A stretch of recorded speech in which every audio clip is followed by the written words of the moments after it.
This video is about naming acids. So how do you know it's an acid? Chances are, if it starts with H, it's an acid. What acids really are is a covalently bound compound with a hydrogen atom bonded to something else such that it can split up into an H plus cation and an A minus anion. Okay? And the name of the acid depends on the name of the anion.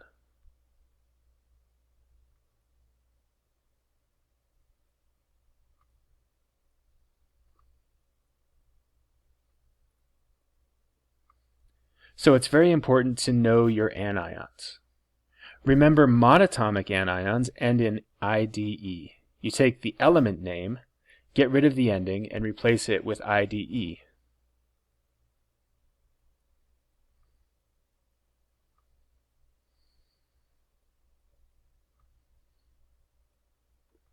For instance, Cl-. Well, the atom Cl is chlorine. We get rid of the ene and replace it with ide, and the Cl- ion is named chloride.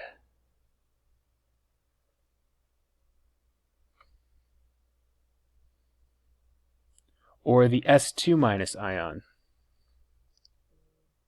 is named sulfide. Or the P3- ion, phosphide. Practice going over some ions on your own. There's also the polyatomic ions. Things like SO4 2-, which is sulfate, SO3 2-, which is sulfite, NO3 1- is nitrate, NO2 1- is nitrite. Right. So notice that the more oxygens there are, the more likely it is to end in ate. Ate means more oxygens, ite means fewer oxygens in one of these oxyanions. There are other polyatomic ions that you need to learn. They're in your textbook.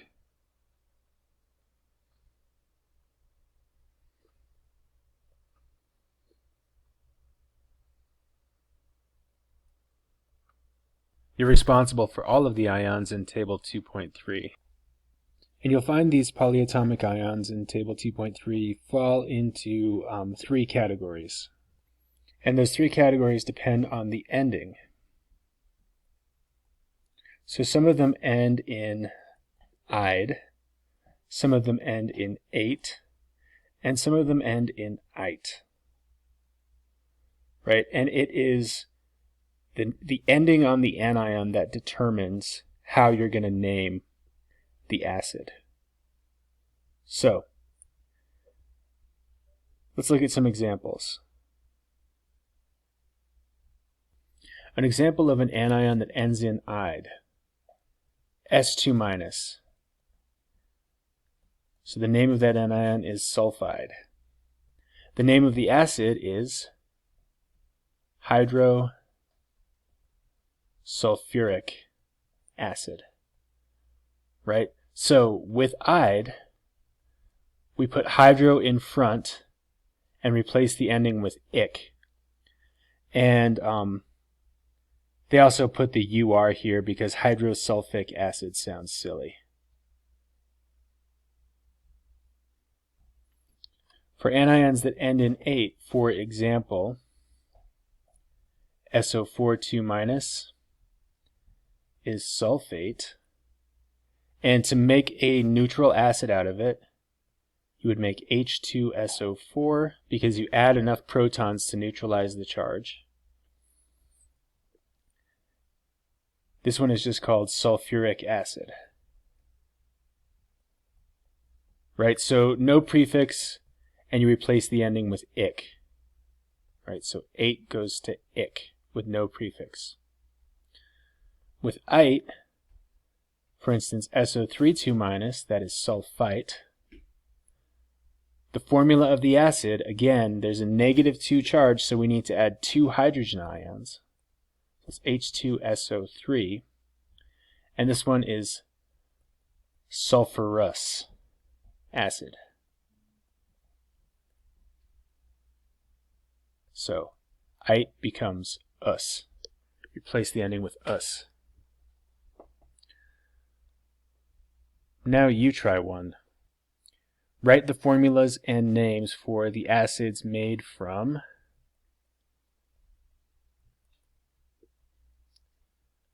nitrate and nitrite. Pause and work it out. Once you've got the names and formulas written down, you can resume the video to see if you got what I got. So nitrate is NO3-. That means we need to add 1 hydrogen ion to make HNO3, the neutral acid. And since it ends in 8, we're going to replace 8 with ic. This is nitric acid. Nitrite is NO2-. Again, 1 hydrogen ion makes HNO2. And this is nitrous acid. Right, so again, 8, ic, ite, us.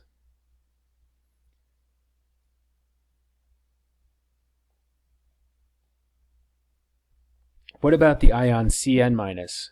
The name of this ion is cyanide. And it's really dangerous because it binds irreversibly to your hemoglobin. So if you were to get cyanide in your bloodstream, it would make your blood unable to carry oxygen and cause you to die. But anyway, ide. The acid made from cyanide is HCN. And since we have ide, we put hydro and ic. So HCN is hydrocyanic acid. Right, again, ide gives hydro and ic. Now, people always get confused with hydro versus hypo. This is the chlorate family of anions. Right, so ClO3 1- is chlorate. ClO2 1- is chlorite. But there's a greater variability in number of oxygen atoms in this oxyanion series than just calls for 2. So if you're too cold, you're hypothermic. ClO- has too few oxygens, so it is hypochlorite. And if you have too many oxygens, it's perchlorate. Okay. Now, if you were to make an acid out of hypochlorite, it would be HClO, and it is hypochlorous acid, right? Because ite goes to us. But hypo is not the same as hydro. It is part of the name of the anion. Thanks for watching.